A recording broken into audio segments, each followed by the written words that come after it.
क्या आपको upside down याद है? नेटफ्लिक्स शो स्ट्रेंजर थिंग्स की वर्चुअल दुनिया। क्या होगा अगर मैं आपको बताऊं कि ऐसा कुछ रियल में मौजूद है? एक काल्पनिक विचित्र झील जो शायद किसी भी शो से कहीं ज्यादा अजीब है। आपने जंगल देखे हैं, आपने झीलें भी देखी हैं, लेकिन जब आप एक के अंदर एक झील देखते हैं तो चीजें बहुत डरावनी लगने लग। कजाकिस्तान के सैटी में स्थित कैंडी झील का सार यही है। 1 सदी पहले भूस्खलन के कारण स्प्रूस जंगल के ऊपर झील बन गई थी, जिससे कुछ विचित्र दृश्य पैदा हो गए। 1911 में तियान शान पर्वतों में भूकंप आया, जिससे एक बड़ा भूस्खलन हुआ, जिसने एक घाटी को अवरुद्ध कर दिया और एक प्राकृतिक बांध बना दिया। समय के साथ वर्षा ने क्षेत्र को भर दिया, स्प्रूस पेड़ों के जंगल को जलमग्न कर दिया और 1300 फुट 400 मीटर लंबी कैंडी झील बन गई। आज स्प्रूस के पेड़ मर चुके हैं, जिनकी जड़ें पानी की सतह के नीचे डूब गई हैं, लेकिन उनके सीड्स के आधे हिस्से पानी के ऊपर एक समान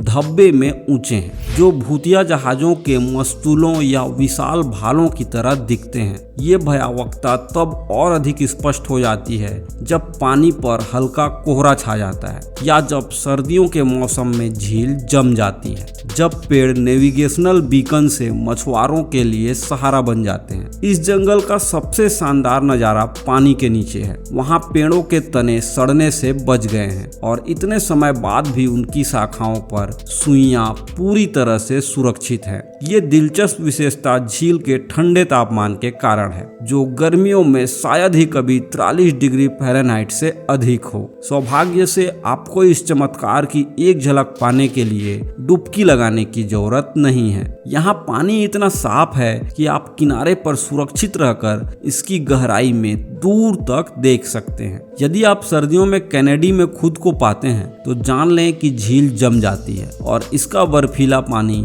ट्राउट मछली पकड़ने और बर्फ ड्राइविंग के लिए लोकप्रिय हो जाता है। साहसिक यात्री और स्थानीय लोग जमे हुए क्रिस्टल साफ पानी के नीचे से कैनेडी के असली परिदृश्य की एक झलक पाने के लिए बर्फ में मछली पकड़ने का विकल्प चुनते हैं। हैरानी की बात यह है कि इस अनोखी झील पर बहुत कम पर्यटक आते हैं। हालांकि ये देश के सबसे बड़े शहर अलमाटी के नजदीक स्थित है, जिसकी आबादी लगभग 1.5 मिलियन है, लेकिन कैनेडी ज्यादा मशहूर और नजदीकी बोल्सो अल्माटिनिस्को झील और कोल्से झीलों से पीछे है, जहां पहुंचना आसान है। गंदगी वाली सड़क से दूर घाटी में स्थित कैनेडी तक पहुंचने के लिए उबड़ खाबड़ इलाकों के लिए डिजाइन किए गए यूटिलिटी वाहन की जरूरत होती है, लेकिन ये असंभव नहीं है। चाहे आप गर्मियों में या सर्दियों में इस कम जाने वाली झील पर जाने की योजना बना रहे हो, तो आप निश्चित रूप से एक ऐसे रमणीय दृश्य से चकित हो जाएंगे जो किसी और जैसा नहीं है। व्यक्तिगत रूप से हम बर्फ के ऊपर से कैनेडी की सुंदरता का आनंद लेना पसंद करेंगे, लेकिन हर किसी की अपनी पसंद होती है। कहाँ है कैनेडी झील?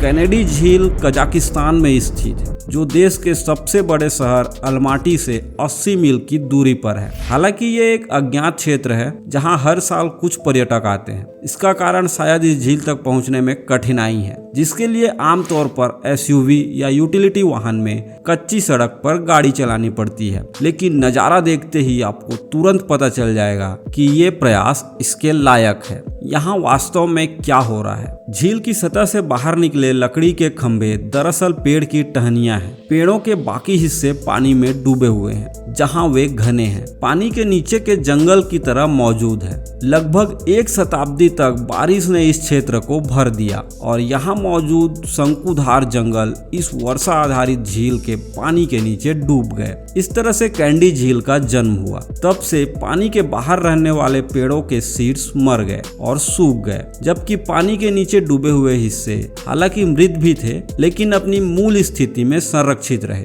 उभरे हुए शीर्ष वाले पानी के नीचे के पेड़ आगंतुकों और पर्यटकों के लिए एक दिलचस्प चित्र प्रस्तुत करते हैं। पानी के नीचे की कहानी। पानी के नीचे मौजूद पेड़ों के बारे में पढ़ते ही सबसे पहला स्वाभाविक सवाल ये उठता है कि वे सड़ते कैसे नहीं। पानी में डूबे इन पेड़ों ने सड़ने का प्रतिरोध किया है। पानी के तापमान की वजह से उनकी उनकी सुई के आकार की पत्तियां और शाखाएं पूरी तरह सुरक्षित हैं। चूंकि कैंडी झील समुद्र तल से लगभग 2000 मीटर की ऊंचाई पर स्थित है, इसलिए इसका पानी अविश्वसनीय रूप से ठंडा है। इतना ठंडा कि पेड़ों के लिए एक विशाल रेफ्रिजरेटर की तरह काम करता है। जो लोग ठंडे पानी में प्रवेश करते हैं उन्हें गीले सूट या अन्य सुरक्षात्मक गियर पहनने चाहिए। फोटोग्राफी के शौकीनों को लगभग अवास्तविक परिदृश्य देखने को मिलता है। ये जगह सर्दियों के महीने में भी खुली रहती है जब पानी जम जाता है। ये स्लेजिंग और सर्दियों की ट्रैकिंग के लिए एक बेहतरीन जगह है। वाकई दोस्तों, ये बहुत ही ज्यादा खूबसूरत है। कैसा लगा आपको हमारा आज का ये वीडियो? जल्दी से हमें कमेंट कर दीजिए। मिलते हैं अगले वीडियो में।